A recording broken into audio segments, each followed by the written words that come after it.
Hey, so I know you have been in an argument with your boyfriend before. It happens, but the words, I'm sorry, could be really hard to say, right? And there's like two reasons behind that. But before we divulge into that, I want you to know that this video is about the 5 common things that we do in relationships that can ruin them.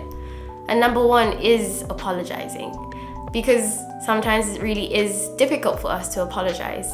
The first reason why it can be difficult is because we find it really difficult to put our pride down. It might hurt our pride to go and say, I'm sorry, I did that. I shouldn't have. And another reason is fear. The fear of admitting that you made a mistake. And that could be rooted in how we grow up as children. It's rooted in the fact that maybe when you grew up, making a mistake wasn't something that was okay to do. And the older we get, we hold on to those narratives, we hold on to those scripts, because that is all we know. It is really important for you to learn how to apologize to your partner, because it is one of the best things that you could do for yourself. I recently I am reading a book that's speaking about how the little things that you do in a relationship are like putting money in a bank. But it's not actual money. It's just an emotional bank. So each time you have an argument, you just draw from that emotional bank, and the arguments are not that big. They are not that bad, because you remember, oh, whoa, this person actually said sorry that one time, or they gave me a hug when I was having a bad day.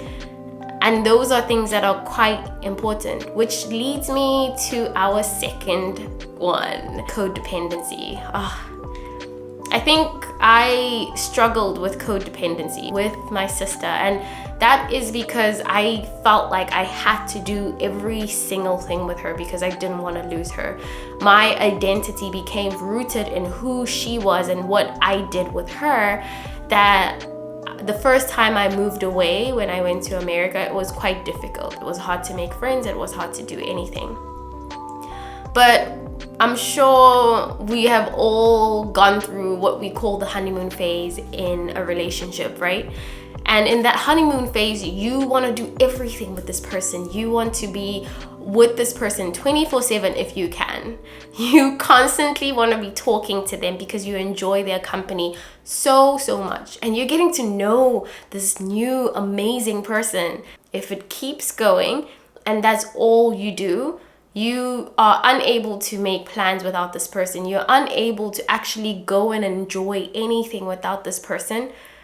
That is you being codependent. In ancient Greek, it is said that we were actually one person that had 4 hands and 4 legs. And what happened was we were just separated. That's what Greek mythology says. And because of that, we just feel like this person is the person that you should be doing everything with. But in reality, we 100% know that is not the truth. You need to be able to find your own way. Do your own things. Have your own hobbies. Actually be able to spend time on your own. I am okay with spending time on my own. I think in Korea, I just sometimes struggle with going out on my own. And that has nothing to do with my husband, like having to do things with my husband.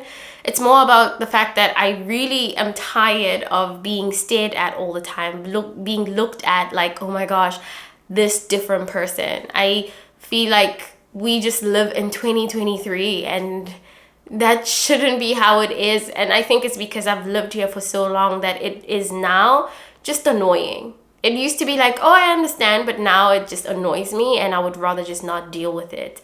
And my husband feels like I should go out because it's not okay to just be in the house all the time.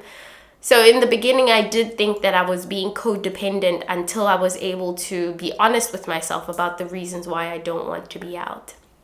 Okay, the next one is unclear communication.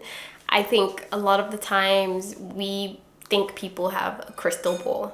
I'm sure there has been times where you're like, oh, my boyfriend knows what he should do. He knows. I don't have to tell him. And you are expecting him to have a crystal ball, which he doesn't, sis. He doesn't have a crystal ball. He can't read your mind. You need to actually communicate. And these things can ruin our relationships because now you either start assuming or he starts assuming that you know certain things and you assume that he knows certain things.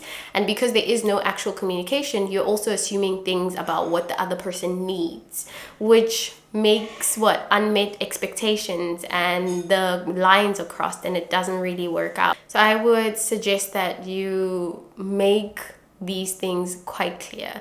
Communication is one of the things that make a relationship work really, really well. It's something that you need to make an effort in trying to do well. And I've spoken about this countless of times in all my videos. And if you haven't watched any of my videos yet, make sure that you go through. I have different playlists for different things. And also, if you're new here, my name is Faith and welcome to 7 Alley. I really appreciate you being here. Okay, let's move on to the next one. How you have disagreements. I can sometimes be, I guess, a little bit defensive when it comes to my craft.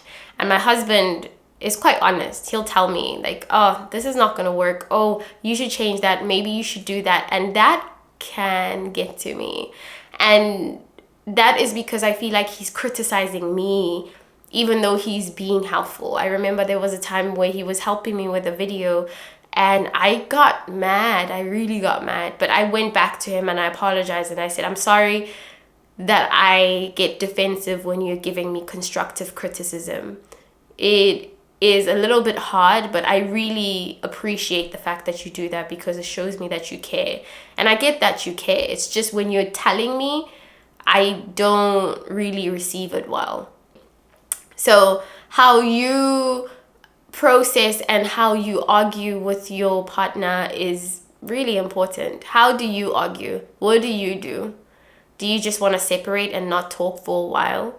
Do you sit down and just give the silent treatment? Because that is hurtful.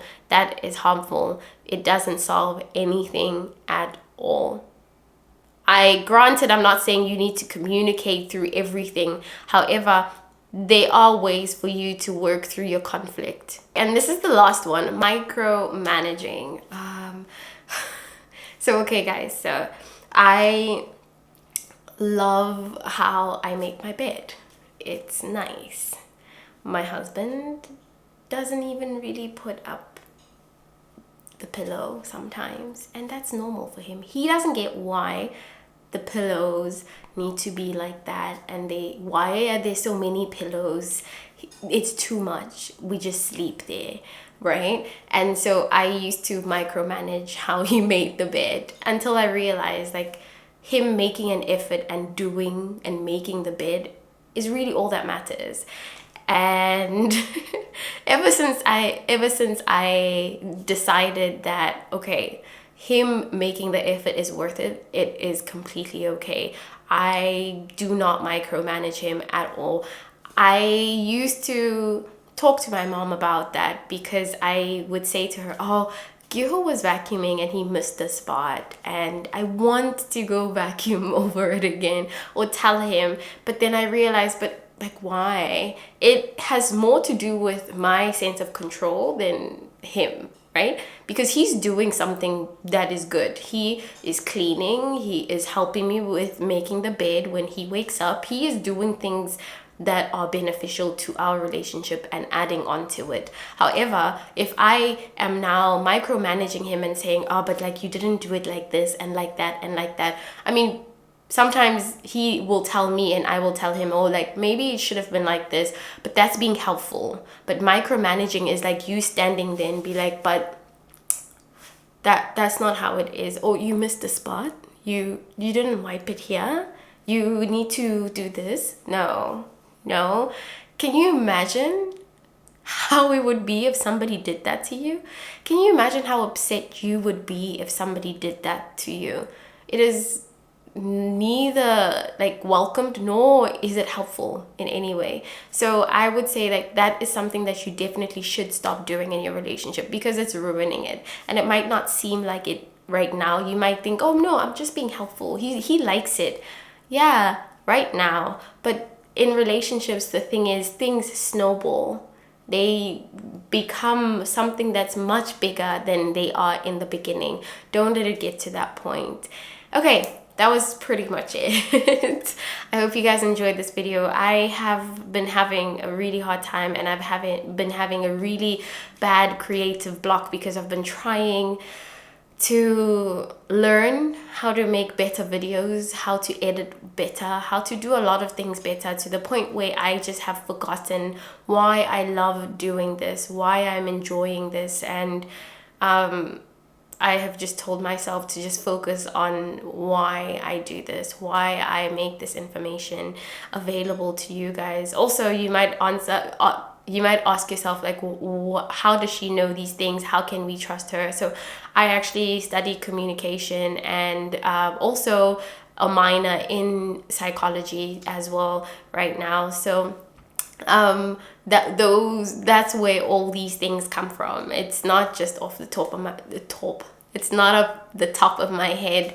It is stuff that is actually coming from a textbook, and also reading what renowned psychologists have said about relationships and how to cope with certain things.